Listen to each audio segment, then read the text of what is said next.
नमस्कार दोस्तों, मेरा नाम डॉक्टर देवेंद्र मित्तल है।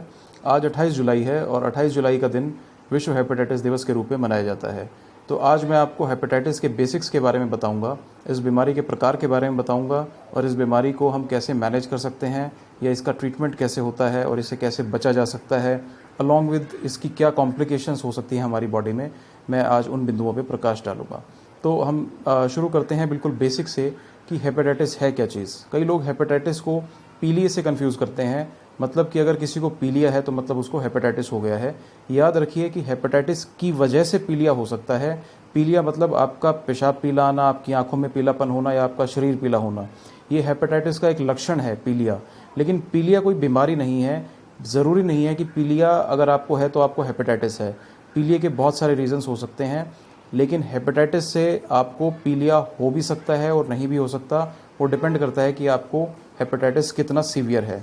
तो हेपेटाइटिस का क्या अर्थ है? हेपेटाइटिस का अर्थ है कि आपके लीवर के जो हेपेटोसाइट्स हैं, जो लीवर के सेल्स हैं, उनका इन्फ्लेमेशन। आइटिस किसी भी बीमारी के एंड में अगर लगता है तो उसका मतलब इन्फ्लेमेशन होता है। तो हेपेटाइटिस का अर्थ है inflammation of hepatocytes, that is liver cells. अब इसका क्या कारण है कि ये इन्फ्लेमेशन क्यों होती है? ये इन्फ्लेमेशन वायरस की वजह से होती है और वो वायरस 5 प्रकार के होते हैं: hepatitis A virus, hepatitis B virus, hepatitis C virus, hepatitis D and E virus. तो 5 प्रकार के वायरस हैं। वायरस के अलावा भी आपके हेपेटोसाइट्स में इन्फ्लेमेशन हो सकती है। वो ड्रग इंड्यूस्ड हो सकती है, यानी कुछ ऐसी दवाइयां हैं जो आपको हेपेटाइटिस करती हैं। फॉर एग्जांपल हार्ट की दवाइयां हैं जैसे एमियोडोरेन है या फिर क्लोपिडोग्रेल है, वो आपको हेपेटाइटिस कर सकती है, जिन्हें हम हेपेटोटॉक्सिक ड्रग्स भी कहते हैं। टीबी के अंदर जो हम दवाई लेते हैं रिफैम्पिसिन, वो हेपेटाइटिस कर सकती है। आइसोनियाजिड का कुछ इफेक्ट आपके लीवर पे होता है। अपार्ट फ्रॉम दैट आपको जो एनाबॉलिक स्टेरॉइड्स हैं वो हेपेटाइटिस कर सकती हैं, मतलब वो इन्फ्लेमेशन कर सकती हैं आपके लीवर सेल्स में। और पैरासीटामोल का भी हेपेटोटॉक्सिक इफेक्ट देखा गया है। तो दूसरा रीज़न है इसका ड्रग्स। तीसरा रीज़न है टॉक्सिन्स। चौथा रीज़न है ऑटो इम्यूनिटी, मतलब आपकी बॉडी के सेल्स, आपकी बॉडी की जो इम्यूनिटी है वो सेल्स के अगेंस्ट ही अगर एंटीबॉडीज़ बनाना शुरू कर दे तो उसको ऑटो इम्यूनिटी कहते हैं। तो ऑटो इम्यून डिजीज़ की वजह से भी आपको हेपेटाइटिस हो सकता है। और last but not the least, alcohol intake की वजह से भी आपको हेपेटाइटिस होता है। तो जो सबसे ज़्यादा कॉमन हेपेटाइटिस है वो आपका वायरल इंड्यूस्ड हेपेटाइटिस है।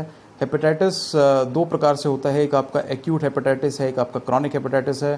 क्रॉनिक हेपेटाइटिस आपका 6 महीने से ज़्यादा अगर किसी को लीवर में सूजन है तो वो क्रॉनिक कैटेगरी में आता है, और अगर 6 महीने से कम की सूजन है तो वो एक्यूट की कैटेगरी में आता है। हेपेटाइटिस ए वायरस और हेपेटाइटिस ई वायरस, ये 2 ऐसे वायरस हैं जो कि फीको ओरल रूट से फैलते हैं, मतलब इनका ब्लड बॉर्न इन्फेक्शन नहीं होता। अगर किसी पेशेंट को हेपेटाइटिस ए वायरस का और हेपेटाइटिस ई वायरस का इन्फेक्शन है तो अगर आप उसकी गंदगी के संपर्क में आते हैं तो आपको ये वायरस हो सकता है, हेपेटाइटिस ए और हेपेटाइटिस ई। हालांकि हेपेटाइटिस ए और ई वायरस इतने ज़्यादा खतरनाक नहीं हैं, इनका एज सच कोई मेडिकल ट्रीटमेंट नहीं है, लेकिन हम इनको इस वायरस के द्वारा हेपेटाइटिस अगर होता है तो हम इसे मेडिकली कंजर्वेटिवली मैनेज करते हैं, आईवी फ्लूइड्स के साथ या एंटीबायोटिक्स के साथ। कुछ एंटीवायरल्स भी दी जाती हैं, साथ में हम सिम्टोमेटिक मैनेजमेंट करते हैं। Now coming to hepatitis B, C and D, ये तीनों ग्रुप बहुत ही इंपॉर्टेंट ग्रुप हैं और ये तीनों ग्रुप पेरेंट्रल रूट से होते हैं। पेरेंट्रल रूट का मतलब ये है कि आपके बॉडी फ्लूइड्स के अगर ये संपर्क में वायरस आता है तो आपको हेपेटाइटिस बी का इन्फेक्शन हो सकता है, हेपेटाइटिस सी का इन्फेक्शन हो सकता है और हेपेटाइटिस डी का इन्फेक्शन हो सकता है। मोस्टली हेपेटाइटिस बी और सी डेवलपिंग कंट्री में बहुत ज़्यादा कॉमन है, और हेपेटाइटिस डी जिसे डेल्टा हेपेटाइटिस कहते हैं, जो कि बहुत खतरनाक हेपेटाइटिस होता है, वो अनकॉमन है। हेपेटाइटिस बी और सी का फैलने का जो कारण है वो पेरेंट्रल रूट मैंने आपको बताया, जिसके अंदर कि अगर आप कोई इन्फेक्टेड पेशेंट के साथ निडल शेयर कर रहे हैं या फिर इन्फेक्टेड पेशेंट का ब्लड आपको ट्रांसफ्यूज़ कर दिया गया है या इन्फेक्टेड सिक्रीशंस आपकी बॉडी में एंटर कर गए हैं, फॉर एग्जांपल वेजाइनल सिक्रीशंस या सीमेन या इसके अलावा कोई रेज़र है, जैसे मैंने आपको बताया कि किसी इन्फेक्टेड आदमी ने कोई रेज़र यूज़ किया शेव करने के लिए और उस पर ब्लड लग गया उसका, और किसी दूसरे व्यक्ति ने वो रेज़र यूज़ कर लिया तो भी उसको इन्फेक्शन ये हो सकता है। तो मतलब ये ब्लड बॉर्न इन्फेक्शन है, hepatitis B, C and D. Mostly जब भी हम सर्जरीज अपनी करवाते हैं या कोई हम मेजर सर्जिकल इंटरवेंशन के लिए जाते हैं तो डॉक्टर हमें हेपेटाइटिस बी वायरस का टेस्ट कराने के लिए, जिसे ऑस्ट्रेलियन एंटीजन टेस्ट कहते हैं, HBsAg, उसके लिए कहते हैं, और हेपेटाइटिस सी वायरस का टेस्ट करवाने के लिए कहते हैं, जिसमें एंटी-HCV यानी एंटीबॉडीज़ आती हैं। अगर आपको हेपेटाइटिस बी और हेपेटाइटिस सी वायरस में से कोई वायरस का इन्फेक्शन हुआ है तो भी हम इसको कंजर्वेटिवली ही मैनेज करेंगे। लेकिन मैं वैक्सीनेशन की अगर बात करूं तो हमारे देश में हेपेटाइटिस ए वायरस और हेपेटाइटिस बी वायरस के अगेंस्ट वैक्सीनेशन अवेलेबल है। हेपेटाइटिस बी वायरस की vaccine as early as possible, मतलब अगर बच्चा जन्म लेता है तो हम उसको उसके वज़न के हिसाब से हेपेटाइटिस बी वायरस की वैक्सीन लगाते हैं। और हेपेटाइटिस सी वायरस को मेडिकली हम मैनेज करते हैं एंटीवायरल ड्रग्स से, जो कि इंडिया में अप्रूव्ड हैं। ये मोटा मोटा इनका ट्रीटमेंट है। अब मैंने आपको पहले ट्रीटमेंट और मैनेजमेंट तो बता दिया, लेकिन सिम्टम्स नहीं बताए। अब इनके क्या सिम्टम्स हो सकते हैं?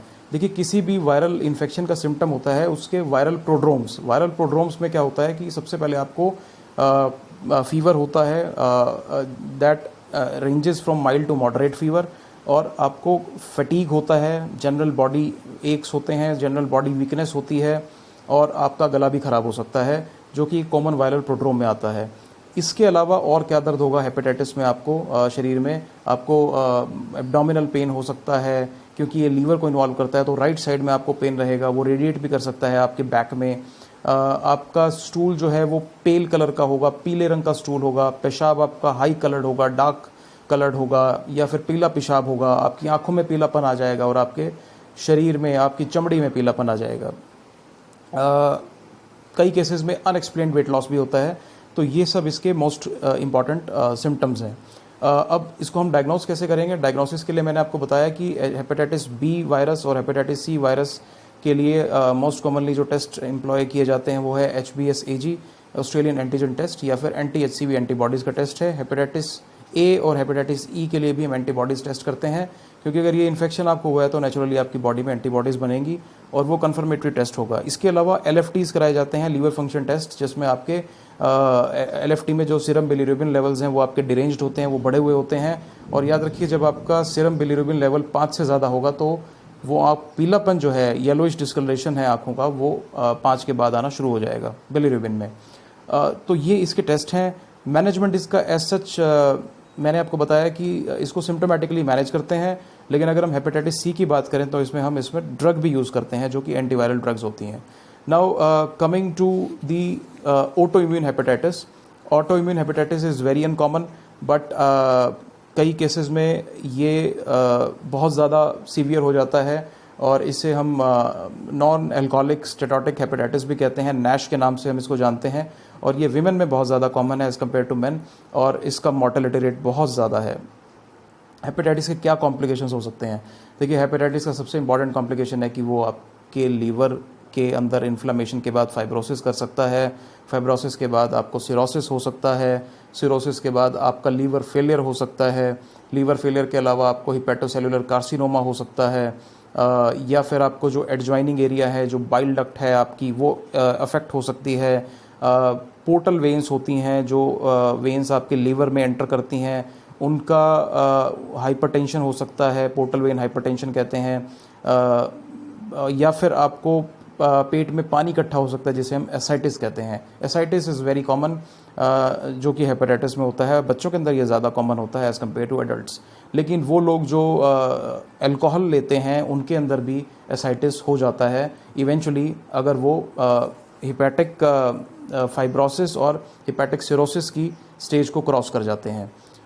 कन्फर्मेटरी टेस्ट इसका बायोप्सी है, लीवर बायोप्सी। लीवर बायोप्सी से हमें पता लग जाता है कि आपके लीवर में कितना डैमेज हुआ है और इसका क्या पैटर्न है। मेरे ख्याल से ये आप लोगों के लिए इतनी चीज़ें इंपॉर्टेंट हैं। मैं अब आपको थोड़ी टिप्स बता देता हूँ कि टिप्स इसमें आप कैसे प्रिवेंट कर सकते हैं। देखिए, हेपेटाइटिस मोस्टली गंदगी के द्वारा फैलने वाली बीमारी है, स्पेशली हेपेटाइटिस ए एंड ई। तो आप पानी जो है वो गर्म करके पिएं, आप आइस डायरेक्टली ना लें, रोड साइड पानी मत पिएं, और पानी की बोतल आप कैरी करें, गंदगी में ना रहें आसपास। आप सैनिटेशन और हाइजीन मेंटेन रखें, और कोई भी कच्ची सब्ज़ी या कच्चा फ्रूट खाने से पहले उसको बहते हुए पानी में अच्छी तरह साफ़ पानी में धो लें। हेपेटाइटिस बी, सी और डी जो कि पेरेंटल रूट से फैलता है, उसको ठीक करने के लिए या उससे बचने के लिए हमारे पास क्या ऑप्शंस हैं। पहला ऑप्शन ये है कि हम निडल शेयर ना करें किसी के साथ, उससे HIV का भी खतरा है और हेपेटाइटिस का तो खतरा है ही है। दूसरा कि हम किसी के साथ रेज़र शेयर ना करें जिसने अगर शेव की है, या जिसने कोई ऐसा इंस्ट्रूमेंट यूज़ किया है जिससे ब्लीडिंग हो सकती है, उस इंस्ट्रूमेंट को बिना स्टेरलाइज़ किए हुए आप अपने ऊपर यूज़ ना करें। थर्डली, आप किसी का टूथब्रश यूज़ ना करें। एंड फोर्थली, आप स्पिल्ड ब्लड को या स्पिल्ड सिक्रीशंस को डायरेक्टली टच ना करें, उनके डायरेक्ट कॉन्टैक्ट में ना आएँ। ये है इससे प्रिवेंशन। एंड क्योर मैंने आपको बताया कि इसका एज सच कोई मेडिकल क्योर नहीं है, इसका सिर्फ मेडिकल मैनेजमेंट है और वैक्सीन से आप स्पेशली हेपेटाइटिस ए और हेपेटाइटिस बी से निजात पा सकते हैं। आशा करता हूँ कि वीडियो आपको अच्छी लगेगी और इससे आपका ज्ञान बढ़ेगा और हेपेटाइटिस के बारे में जो भ्रांतियाँ हैं वो आपकी दूर होगी। बहुत बहुत धन्यवाद, शुक्रिया।